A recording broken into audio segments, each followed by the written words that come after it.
Good morning, boys and girls.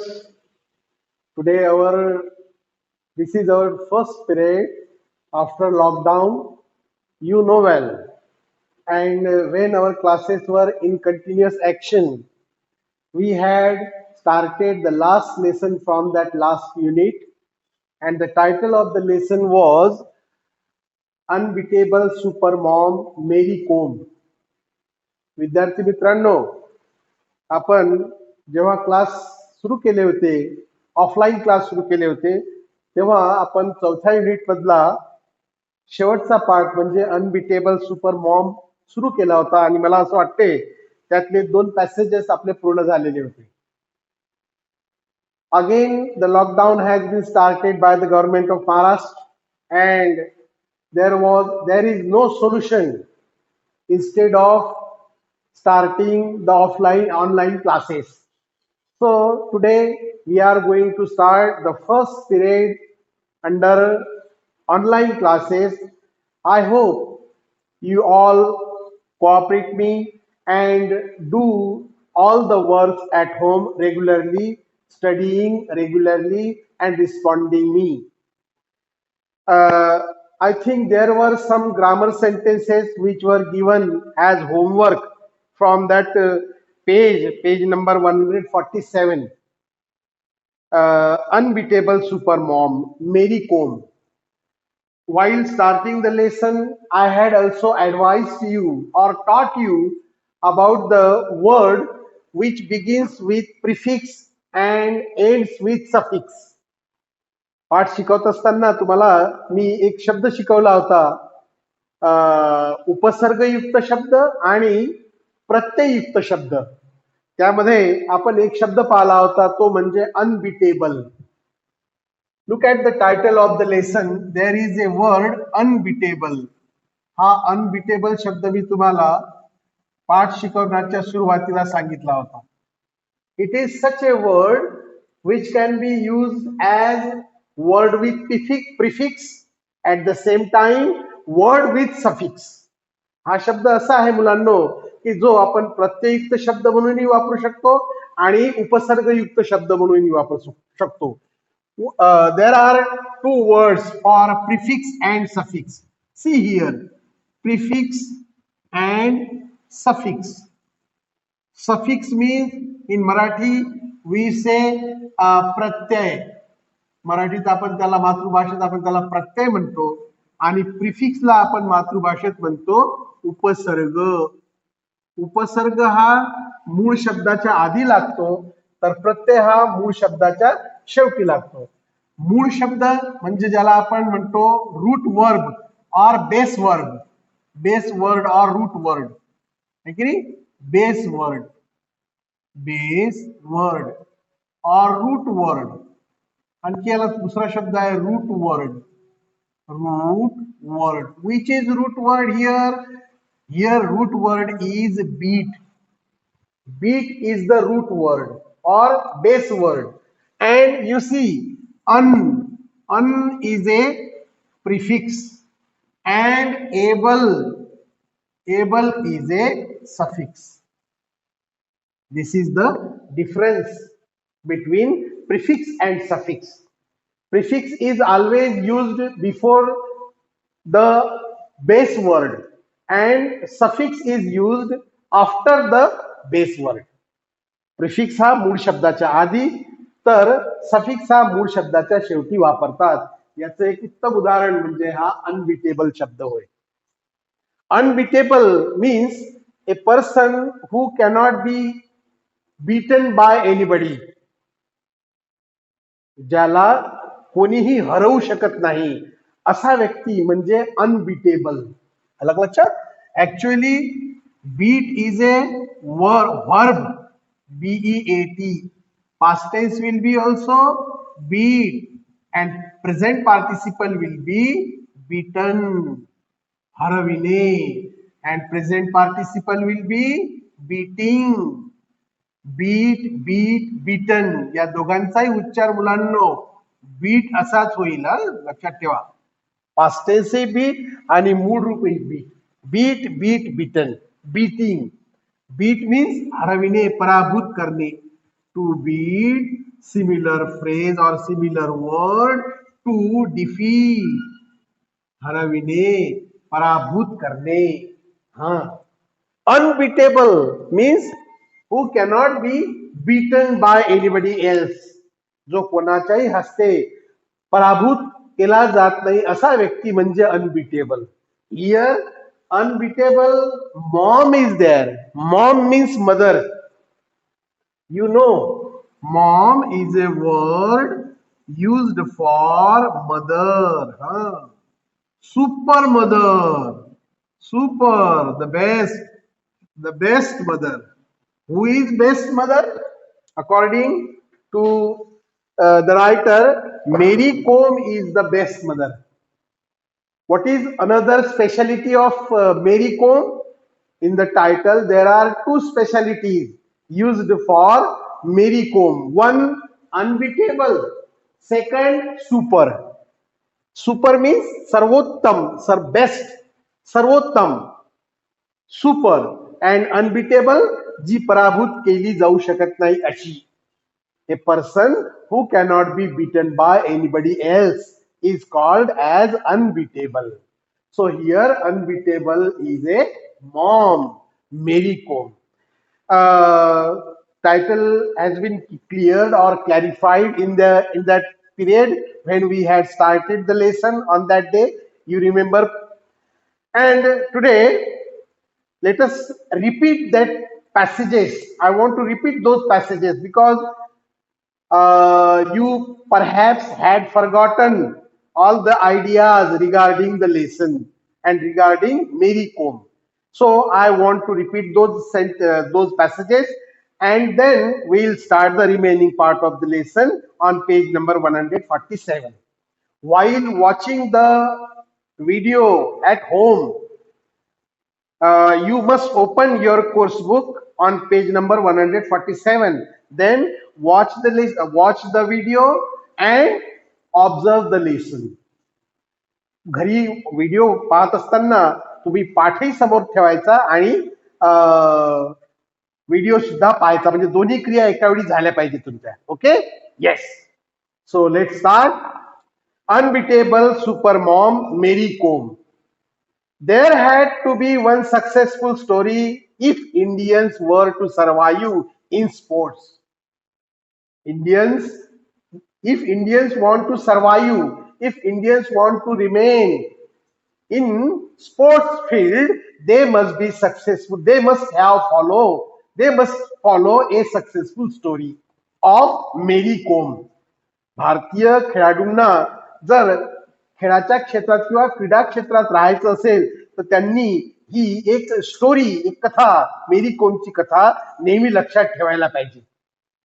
This sentence was perhaps noted by you for using unless. हे वाक्य मला असं वाटतं तुम्ही अनलेस साठी नोट केलेलं आहे. काय होतं वाक्य? There had to be one successful story if Indians were to survive in sports. Note it down. Sentence number first. There had to be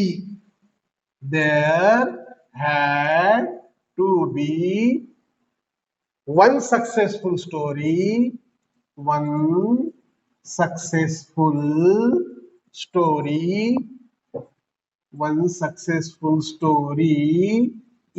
if Indians were to survive. If Indians were to survive in sports. Rewrite or use unless. हे वाक्य तुम्हाला unless साठी note करायला सांगितलं होतं मी. तुम्ही केलेला आहे नोट तुमच्याजवळ. While solving a sentence for using unless, always remember two things. The sentence must be divided into two clauses. One clause, there had to be one successful story. Second clause, Indians were to survive in sports.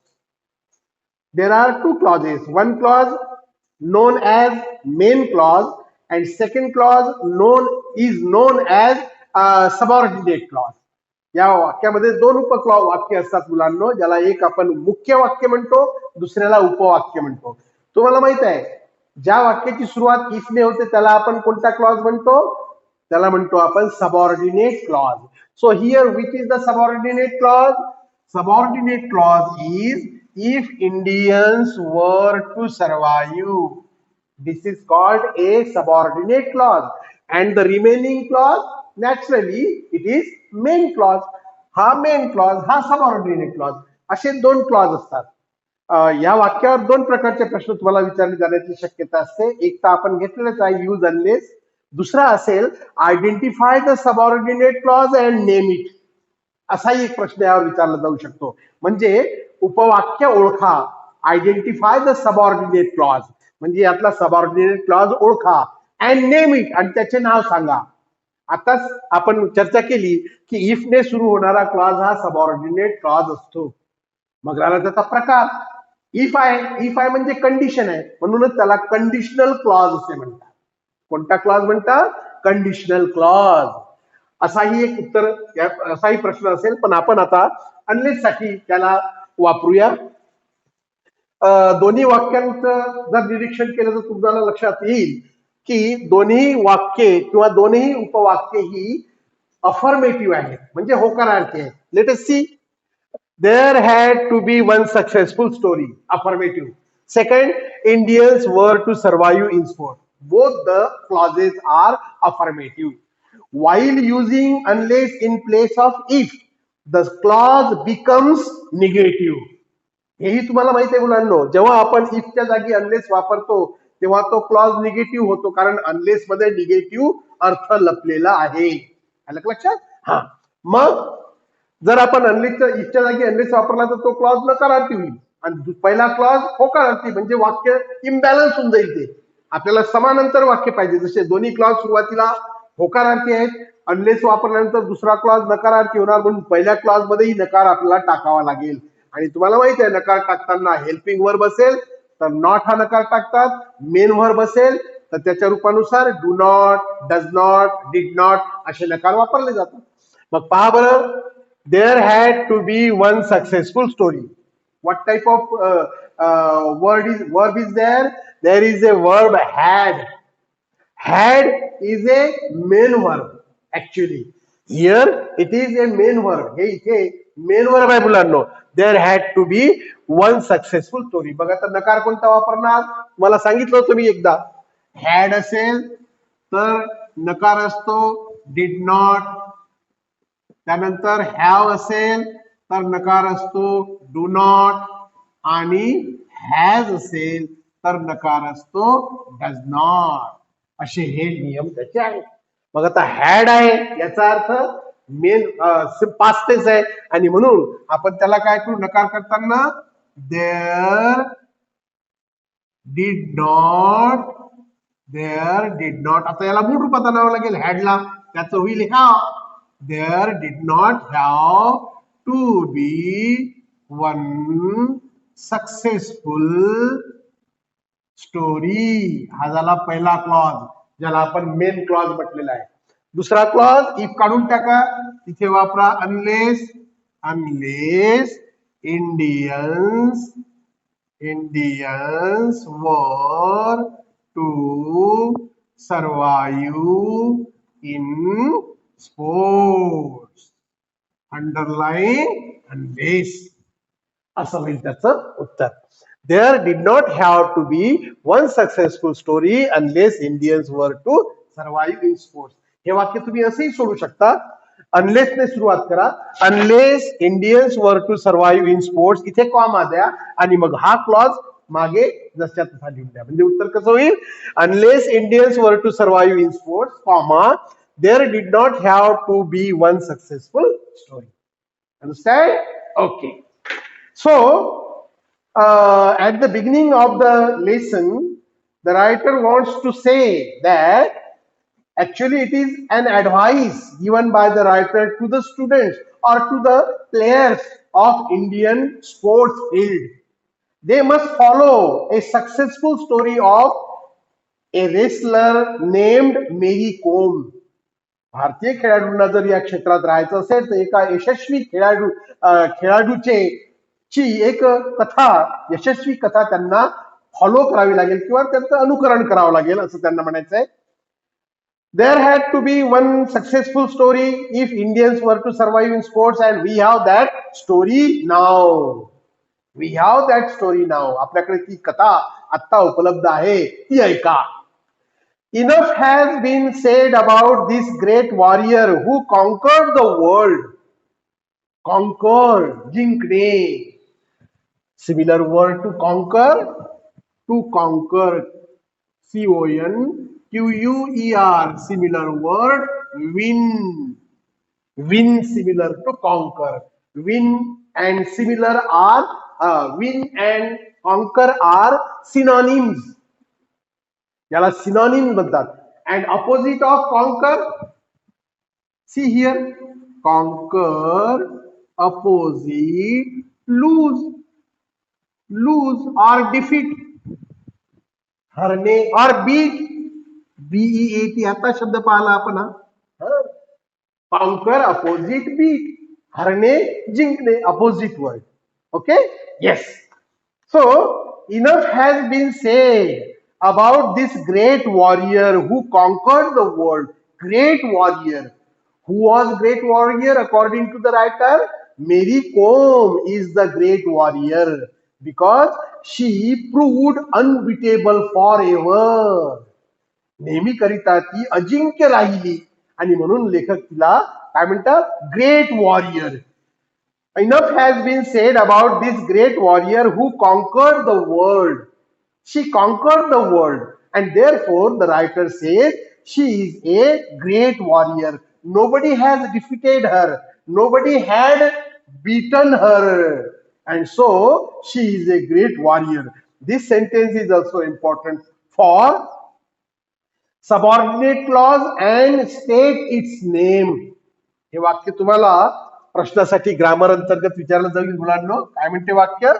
Enough has been said about this great warrior. Enough has been said about this great warrior. About this great warrior who conquered the world. Who conquered the world. Who conquered the world. Underline subordinate clause. Underline or find subordinate clause. Find subordinate clause and name it. आताच मी तुम्हाला सांगितलं होतं या ठिकाणी इफच्या वाक्यात underline the subordinate clause and name it. तसंच हे वाक्य underline find subordinate clause and name it. या वाक्यातला उपवाक्य ओळखा, या वाक्यातील उपवाक्य ओळखा आणि त्याचं नाव सांगा. Find the subordinate clause and name it. See here, enough has been said about this great warrior who conquered the world. Who ने कनेक्ट केलाय त्याला. मगाशी इफ ने केलं होतं कनेक्ट त्याला, आता इथे हु ने केलाय. हु ने केलेल्या वाक्याला म्हणायचं सबऑर्डिनेट क्लॉज. मग इथे सबऑर्डिनेट क्लॉज कोणता? उत्तर लिहिताना काय करायचं? पहिल्यांदा वाक्य लिहायचं ते. सॉरी, वाक्य कोणतं जे आपण लिहिणार आहोत ते म्हणजे हु पासून. Who conquered the world. It is subordinate clause. Subordinate clause हा सबऑर्डिनेट क्लॉज आहे. व्यक्तीबद्दल आहे. कोणत्या व्यक्तीबद्दल? Great warrior, a person. The subordinate clause is related to a person. Therefore, it is a clause of noun. Subordinate clause of noun. नामाबद्दल माहिती सांगणारा आहे म्हणून त्याला म्हणायचं subordinate clause of noun. Okay. Underline करायचं याला किंवा लिहायचं याला. हु कॉन्कर्ड द वर्ल्ड, आन्सर होईल subordinate clause of noun. Understood? Okay. So enough has been said about this great warrior who conquered the world. The warrior is none other than Mary Mangte Kom. Name of the great warrior cleared by the writer here. Who is the great warrior? Mary Mangte Kom. Name of the great warrior. Mary. याचा उच्चार मी तुम्हाला पाठ शिकवत असताना सांगितला होता मुलांना. याचा उच्चार काय करायचा? याचा उच्चार करायचा मेरी. मॅरी म्हणायचं नाही, कारण मॅरीचं स्पेलिंग जे होते ते MARRY होते. याला याचा उच्चार मॅरी करायचा. मॅरी, विवाह, मॅरेज. माहिती तुम्हाला शब्द तो. To marry actually it is a verb and this is a proper noun. हे प्रॉपर नाउन आहे मुलांना. कोणतं? मेरी. Mary is a noun. Mary is a name of that woman who is a great warrior, who is unbeatable supermom according to the writer. लेखकांच्या मते जी unbeatable supermom आहे, great warrior आहे, ती म्हणजे कोण? मेरी मांगते कोम. This warrior is none other than Mary Mangte Kom. This sentence can be asked for question tag. हे वाक्य मुलांना तुम्हाला क्वेश्चन टॅग साठी विचारलं जाईल. कोणतं वाक्य? This warrior is none other than Mary Mangte Kom. Sentence number 3. This warrior is none other than Mary Mangte Kom. KOM, Kom. And question will be add a question tag. Question tag साठी हे वाक्य तुम्हाला विचारलं जाईल. And you know, when there is a question related to question tag, there are 3 steps or 4 steps we generally use. First step, write the sentence as it is. Second step, use comma at the end of the sentence. Third step, find in the sentence if there is helping verb or main verb, and if there is helping verb, pick it out and write it as according to the 4th rule. And last and second next rule, use negative sense if the sentence is affirmative, and then use the subject or pronoun of the subject. So first rule, write the sentence as it is. पहिला नियम काय आपला? वाक्य जसंच्या तसं लिहा. म्हणून मी वाक्य पहिल्यांदा जसंच्या तसं लिहितो. Warrior is none other than Mary Mangte Kom. लिहिलं वाक्य जसंच्या तसं, comma. Second rule. Third rule, find in the sentence if there is main verb or helping verb. Here it is helping verb, so use at the end. तेच helping verb आपण जसंच्या तसं बाहेर काढलं. आता पहा वाक्य निगेटिव्ह आहे की अफर्मेटिव्ह आहे. You see here none. None means negative sense. So don't use negative sense along with the question tag. Question tag मध्ये नकार वापरायची गरज नाही, कारण वाक्य नकारार्थी आहे. म्हणून क्वेश्चन टॅग आपल्याला होकारार्थी पाहिजे. ठीक आहे. आता पाहिजे आपल्याला सब्जेक्ट. सब्जेक्ट आहे धिस वॉरियर. धिस म्हणजे इट, म्हणून इथे घ्यायचा इज इट. क्वेश्चन टॅग काय होईल? Question tag is it. याचा क्वेश्चन टॅग इज शी करायचं नाही, कारण बऱ्याच विद्यार्थ्यांचा गोंधळ असा होईल की इथं मेरी मांगते कोम बद्दल म्हटलेलं आहे. वॉरियर कोण आहे? मेरी मांगते कोम, म्हणजे एक फिमेल आहे, म्हणून त्याचं सर्वनाम शी होईल. नाही, त्याची सुरुवात दिसणे झाली आहे मुलांना, आणि म्हणून त्याचं सर्वनाम होईल it. Is it. Okay. Yes. So who is that great warrior according to the writer? Of course, she is Mary Mangte Kom, name of the warrior. Yes, you see the name of the warrior is a little strange because she belongs to the Manipur state. She comes from the Manipur state of our India, of our country. आपल्या देशातल्या मणिपूर राज्याची ती असल्यामुळे नाव थोडंसं विचित्र वाटतंय तुम्हाला ऐकायला, आहे की नाही? Mary Mangte Kom. Actually she is from Manipur. She is this warrior is none other than Mary Mangtekom, the conqueror and the comrade. Conqueror and comrade. Actually, these words are spelled according to K to indicate comb. कोम हा शब्द दाखवण्यासाठी त्या शब्दांना पहा कसं spelling केलंय त्याचं. Actually त्याचं स्पेलिंग कसं व्हायला पाहिजे मुलांना पहा.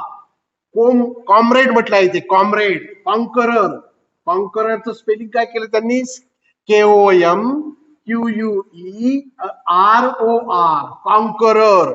आणि कॉम्रेडचं स्पेलिंग काय केलं? KOMRADE.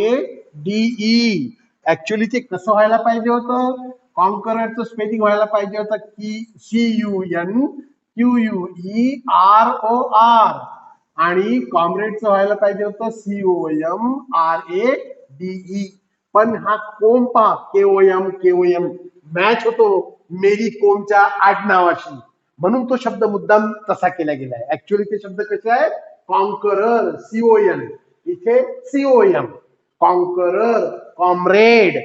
But the writer has used the words according to Mary Com's surname KOM, and therefore he has used KOM instead of CON and KOM instead of COM. Okay? Yes.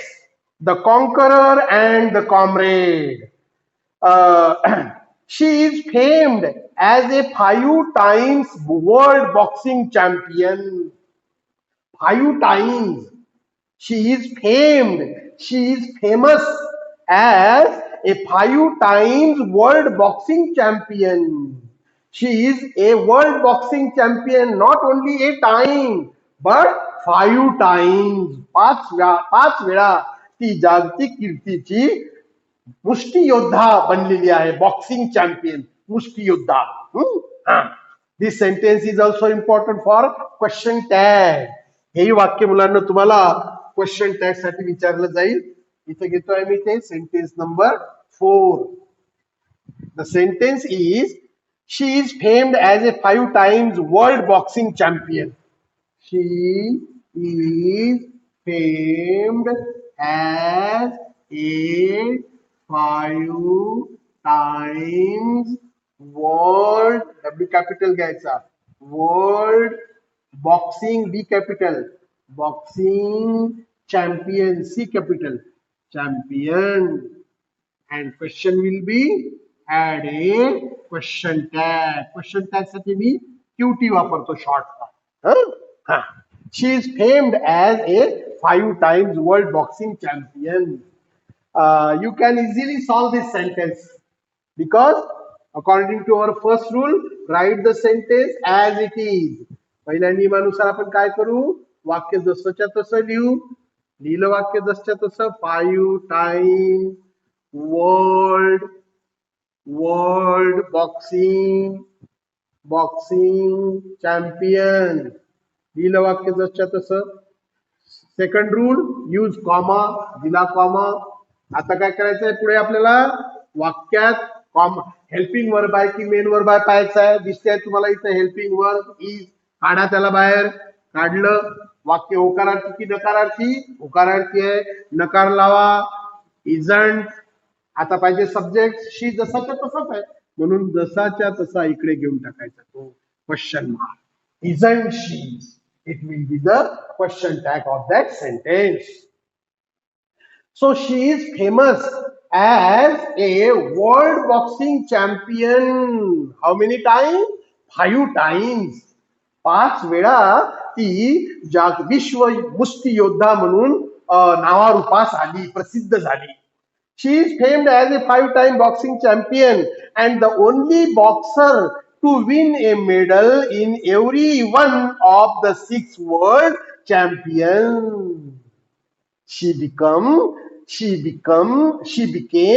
the only boxer to win a medal in every one of the 6 world championships. प्रत्येक स्पर्धेमध्ये जागतिक स्पर्धेमध्ये तिने कमीत कमी एक medal जिंकलेलंच आहे. To win a medal, win म्हणजे जिंकणे. Which are the three form of win? See here, to win, जिंकणे. Past tense will be won. Present participle will be won, and present participle winning. Double ing, winning, and agent noun will be winner. Winner will be the agent noun. याचा उच्चार मुद्दाम लिहून देतो तुम्हाला, तो म्हणजे one. One असा उच्चार करायचा त्याचा past tense. Win, won, won, winning and winner. She is the winner of 5 times world boxing championship. Every one of the 6 world championships in the 2020 Olympics, in the 2012 Olympics, she became the first Indian woman boxer to qualify and win a bronze medal in the 51 kilogram flyweight category of boxing. In 2012 Olympics, sports were held in 2012, and in those Olympic games she had participated as a woman boxer champion. 2012 सालच्या Olympic खेळामध्ये भारतातर्फे, आपल्या देशातर्फे ती पहिली स्त्री मुष्टियोद्धा म्हणून त्या स्पर्धेत सहभागी झाली. She became the first Indian woman boxer to qualify, and at the same time she won a bronze medal. She won a bronze medal in the 51 kilograms flyweight category of boxing. बॉक्सिंगच्या flyweight कॅटेगरीमध्ये एक प्रकार आहे त्यातला, तो बॉक्सिंगच्या खेळातला flyweight कॅटेगरीच्या क्षेत्रामध्ये तिने पहिलं bronze medal म्हणजे कांस्य पदक त्या ठिकाणी जिंकलं. This sentence is also important for framing a WH type question. हे वाक्य तुम्हाला WH क्वेश्चन साठी विचारलं जाईल मुलांनो. Sentence number 5. In the 2020 Olympics, in the 2012 Olympics,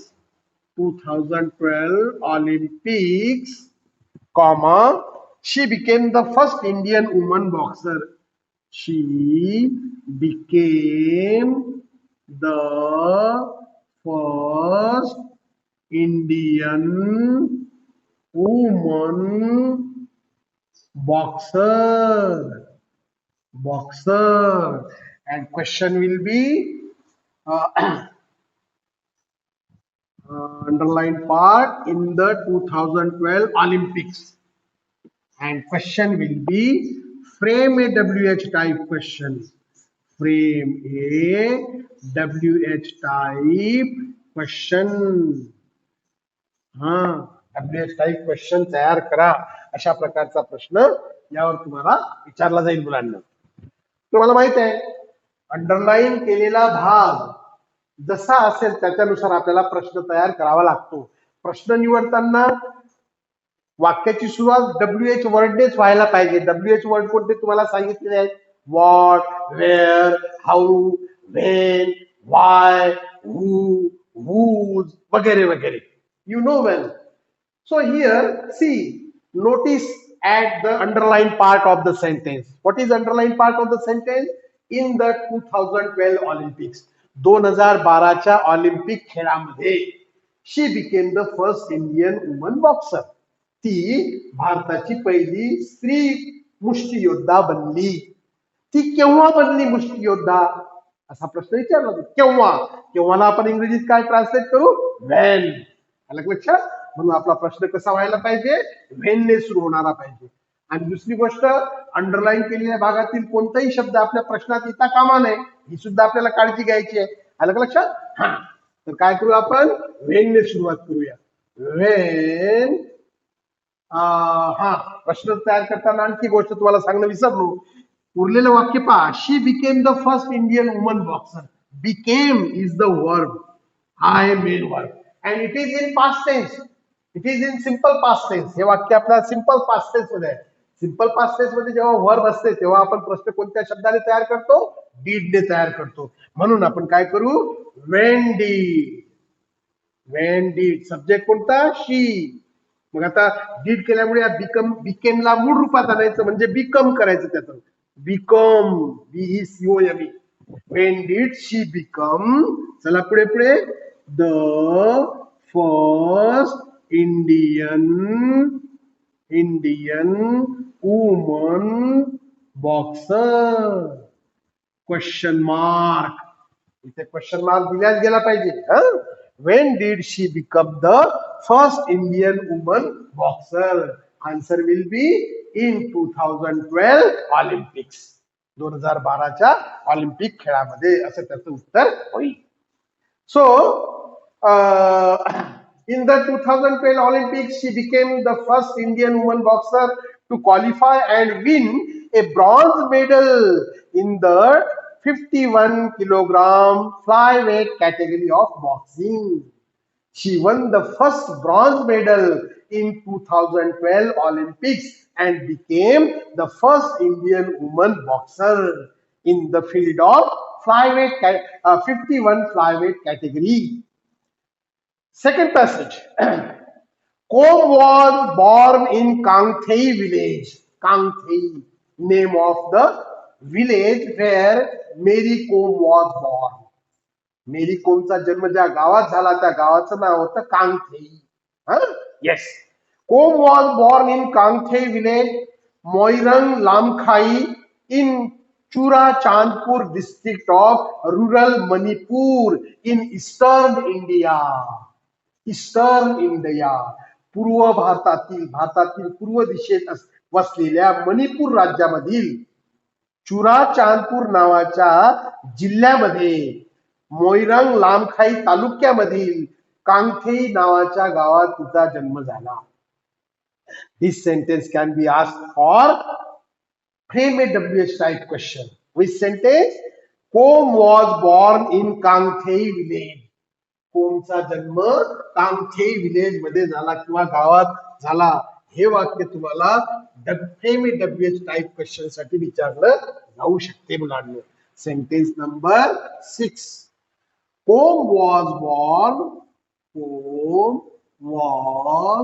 born in Kangthei, K capital, Kangthei. Combe was born in Kangthei village. Village. Underlined part will be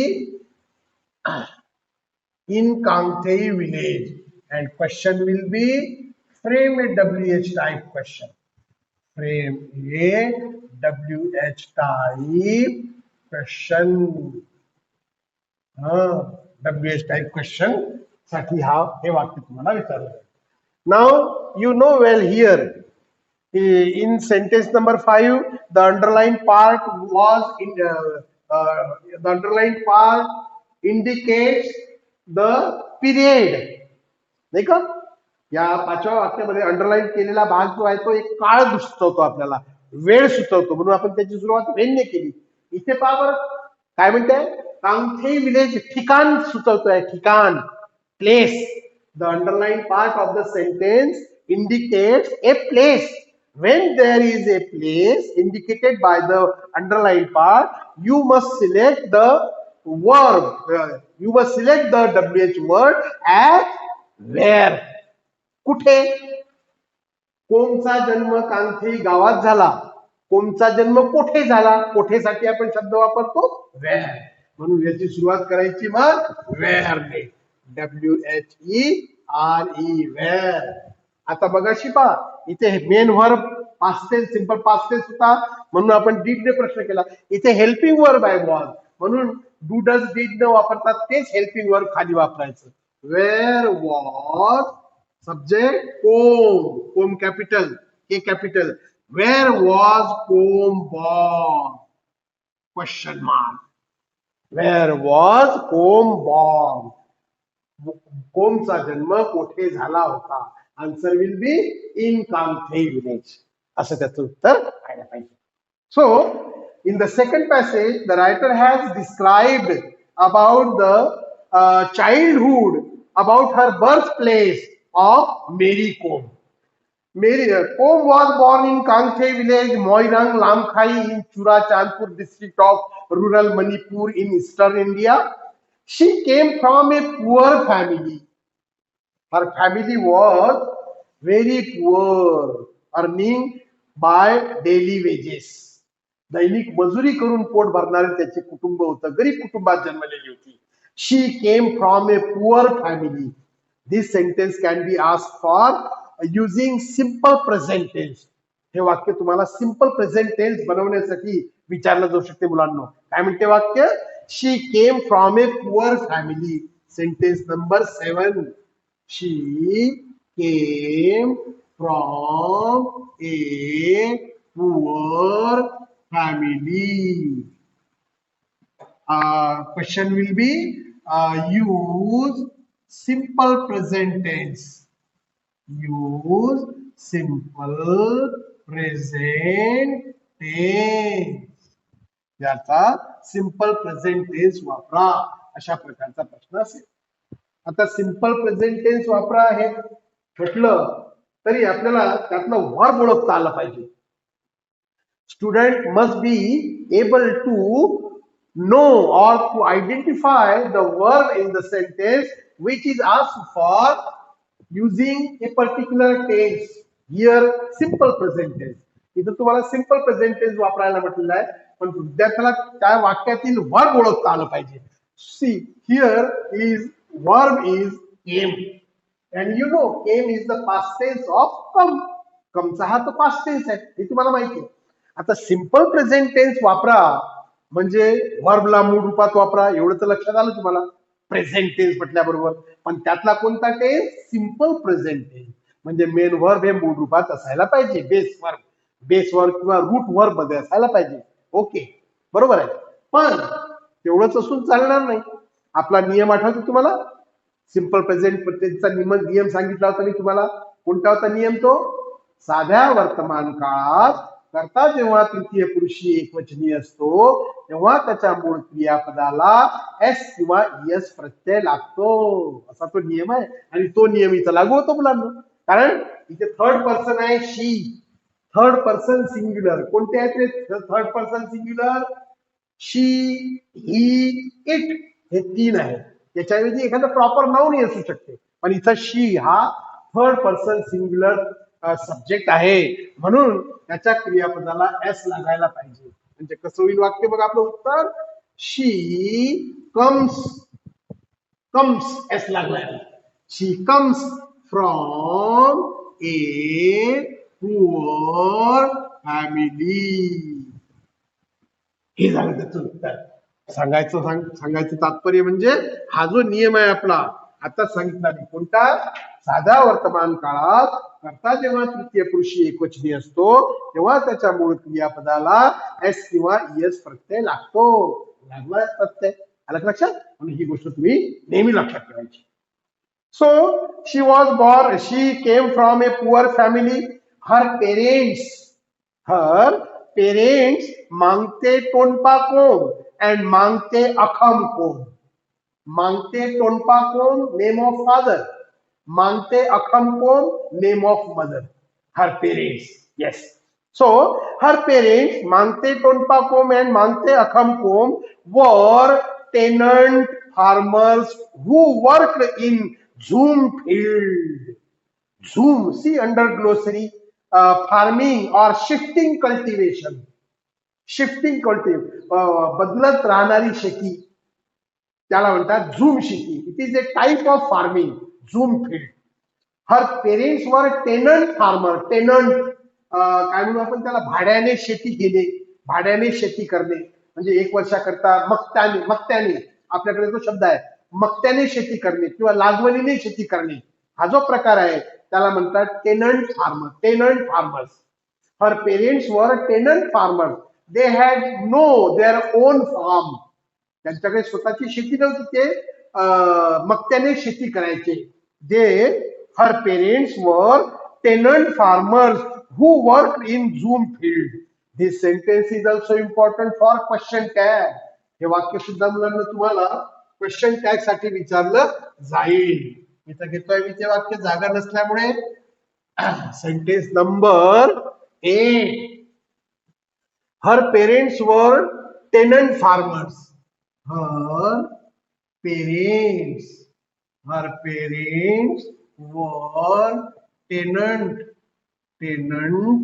farmers, farmers who tenant farmers who work in Zoom field, who worked in Zoom, JHUM, in Zoom fields. Add a question tag or use tail tag. प्रश्न बदलतोय.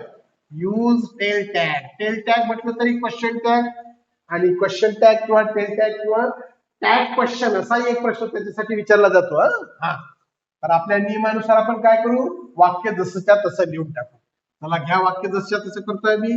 Her parents were tenant. Her parents were tenant farmers. Farmers who worked in Zoom.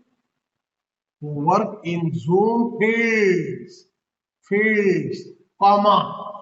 पहिला नियम वाक्य जसच्या तसं लिहा. दुसरा नियम comma द्या, दिला कॉमा. आता पहा वाक्यात सहाय्यक क्रियापद आहे की मुख्य क्रियापद आहे. Find in the sentence if there is main verb और helping verb. You see here is a helping verb, so use that helping verb at the end of the sentence. वाक्याच्या शेवटी तेच हेल्पिंग वर्ब लिहिलं. वाक्य negative की affirmative. Use negative sense with the helping verb weren't. Now subject parents. Parents is a plural noun of parent. Parents हे अनेक वचन आहे, म्हणजे दोघ जण आहे, आई वडील दोघ जण झालं, अनेक वचन झालं, म्हणून त्याचं सर्वनाम वापरायचं मुलांनो they, weren't they. This will be the question tag of that sentence. Her parents were tenant farmers and they worked in Zoom field. Combe grew in humble surroundings, helping her parents with farm-related chores, going to school and learning athletics initially and later boxing simultaneously. At the same time. Simultaneously. शब्द पहा कसा आहे. Simultaneously. शब्दाचा उच्चार काय करायचा. Simultaneously. Simultaneous. Simultaneously. At the same time. एकाच वेळी दोन कामं करणे त्याला म्हणतात सायमल्टेनियसली. येस.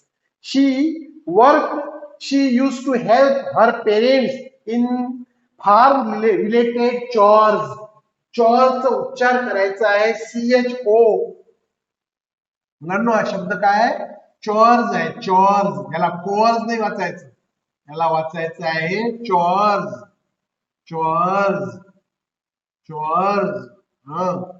आणि सिमिलर वर्ड वर्क्स, कामे, शेतातील कामे, form related chores. She grew up in humble surrounding, in poor condition. Mary Kom grew up म्हणजे लहानाची मोठी होणे. Grew is the past tense of grow. You know 3 form of grow. Grow, grew, grown. To grow. Verb past tense grew. Present past participle grown. GROWN. And present participle growing. Yes. Grow, grew, grown, growing. Grow up means to लहानाची मोठी होणे असा जो शब्द आपण वापरतो. Bring up त्याला similar phrase राहील. Grow up similar to bring up. She brought up, she grew up in humble surrounding. अतिशय गरीब परिस्थितीमध्ये ती लहानाची मोठी झाली. Helping her parents with farm related work chores. At the same time she use to go to school. शाळेतही जायची, आई वडिलांना शेतात कामा त्यांचा हातही त्यांना मदतही करायची. And learning athletics initially and later boxing simultaneously. She learned athletics. काही जे खेळ आहेत विशिष्ट प्रकारचे ते खेळही ती शिकायची सुरुवातीला आणि नंतर बॉक्सिंग शिकू लागली. Simultaneously she learn boxing and athletics initially. Her father was a keen wrestler in his younger age. She got a quality of her father because her father was a wrestler in his younger age. तिच्या वडिलांचाच एक गुण तिला मिळाला होता, तो म्हणजे हा की तिचे वडील तारुण्यामध्ये कुस्तीगीर होते, म्हणजे पहिलवानकी करायचे. रेसलर, रेसलर म्हणजे कुस्ती खेळणारा, कुस्तीपटू किंवा पहिलवान ज्याला म्हणतो आपण. This sentence will be important for making exclamatory sentence. Her father was a keen wrestler in his younger age. इथं घेतो आहे मी वाक्य number 9. Her father was a keen wrestler. रेसलरचं स्पेलिंग पहा मुलांनो. Wrestler in his younger age. आपल्या तारुण्याच्या काळात तिचे वडील कुस्तीपटू होते. Make it exclamatory. याला एक्सक्लेमेटरी करा असा प्रश्न तुम्हाला विचारला जाऊ शकतो मुलांना. एक्सक्लेमेटरी. येस.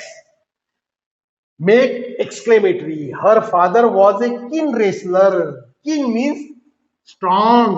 हियर किनचा शब्दशः अर्थ उत्सुक असणे असाही होतो आणि इथे त्याचा अर्थ आहे strong. He was a strong wrestler in his younger age.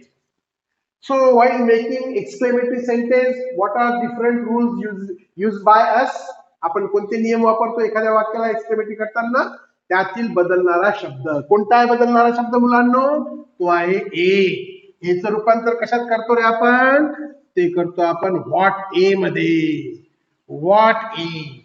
चला पुढे पुढे. त्यापुढचा बदलणार, त्यापुढचा शब्द कोणता? पहिला बदलणारा शब्द, नंतर त्यापुढील शब्द म्हणजे कोणता? Adjective plus noun. म्हणून हे गॅप आहे. त्यानंतर किन रेसलर. किन रेसलर. हा पहिला शब्द बदलणारा शब्द, त्यानंतर पुढील शब्द. आता पाहिजे कर्ता क्रियापद. कर्ता कोणता? Her father. Her father. आणि क्रियापद कोणता? वॉज. अदर वर्ड कोणते? इन पासून म्हणजे अदर वर्ड.